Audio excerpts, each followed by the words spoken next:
Shy Bro, Father James with Deacon Hank. Hey, T-shirts, we all wear them. and we love them, or at least I do. This is also a topic that's very near and dear to my heart. Wow. I have a bunch of T-shirts.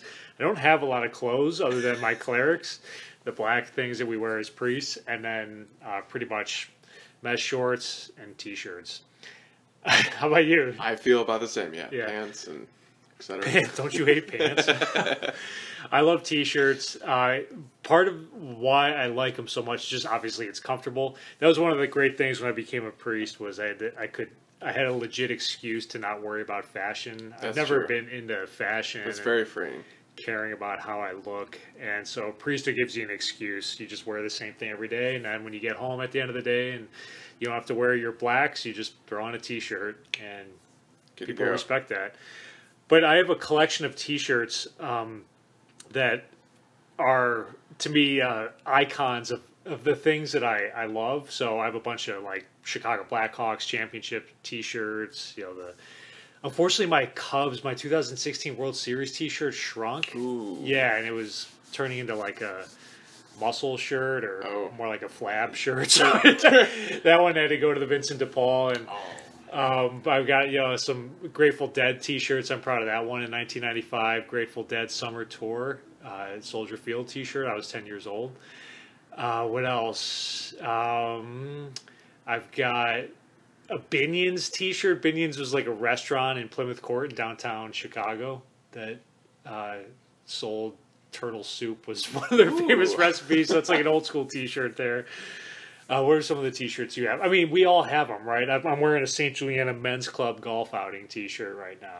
I'm wearing a white T-shirt. Okay. I kind of go for solid colors, but I've seen your collection of T-shirts, and I've been known now to collect a little bit. I have a Crux T-shirt from Mary Seat of Wisdom. Yeah, that's the Mary Seat Retreat group. I mean, to me, the T-shirt is cool because it's a way. I'm not a big collector of things, or I'm not a big picture guy either. So, like, the T-shirt is a way to kill two birds with one stone. It memorializes something that I'm devoted to, or that has a fond memory for me, like a championship, but also it serves the purpose of clothing at the same time. That might be an opposite of ours. I think I have little mementos and Oh, you do? some pictures on my phone. Okay. But yeah, Okay. interesting. But yeah, one of the most like devastating childhood traumas that I had, if I can, unpack my soul a little bit. This is a safe place. It better be. So it was some point in early high school, or maybe when I even got home, freshman year of college. So I had those like Bulls 90s championship T-shirts. Friends, if you remember what I'm talking about back home, they had like the big heads of some of the players, or kind of like caricatures of the players. And I came home and they're all gone because like my mom got rid of them because she thought I had outgrown them, and that was very devastating. So I still haven't recovered really fully from that. So, and I know if I was married, but that would be a difficult point with my wife, as her probably wanting to get rid of my T-shirts and me wanting to keep them. I know my sister and my brother-in-law have that tension sometimes. Anywho. Some turn into like blankets or pillowcases. Oh, I've heard about that. Or like yes, a picture frame for you them. can do that, right? It's a good compromise. You can like make the T-shirts into into a blanket quilt. But you had another point you wanted to share. Oh, about the T-shirt. Yeah, the T-shirt is the segue into, I think, religious objects or religious apparel on our person, and how certain things that we wear or hold or carry memorialize parts of our faith and things that we're devoted to. Yeah, absolutely. Give a couple examples. I feel like I'm a walking example. Yeah, what do you walk the people through? You can't see Deacon Hank right now, but he's pretty much like a religious jewelry store. He's got charms and rings. I don't believe in charms. Sacramentals, that's a big word you hear, is for like a Benedictine medal. That's a circular medal with like a cross and some Latin around it. St. Benedict really made that popular with his prayer and his image on it. Good for use of protection against evil, temptation, all that. So sacramental, small. Another one is the miraculous medal that St. Catherine of Labouré was commissioned by Our Lady to forge too. So I carry a miraculous medal around with me. I have a crucifix And that's kind of gone through some stages too. When I was younger, I had a small crucifix, but I really like wearing bigger crucifixes. I can kind of feel the weight of it. Just feels more important there. But it has kind of like a Flavor Flav, how he wears a giant clock around his neck. You have a giant crucifix around your neck. But I don't see yours. Is it underneath? It's underneath t-shirt? my shirt. Yeah. Okay. Yeah. I could take it out. They don't. Yeah. Yeah, that's actually pretty substantial. Yeah, that's a big, thick wood one, and your big miraculous metal. Okay. So I got this crucifix from Mount Carmel in the Holy Land. So it was it's the wood of olive wood that's big there. What about on your hands now? So on the hands, let's go chronologically with that. The first one is a chain that I have around my wrist that was inspired by St. Louis de Montfort in his consecration to Our Lady.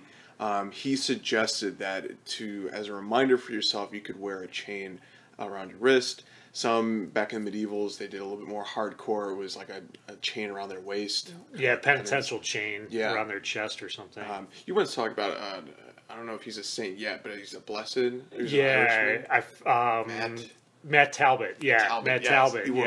Layman, wore chain, penitential chains.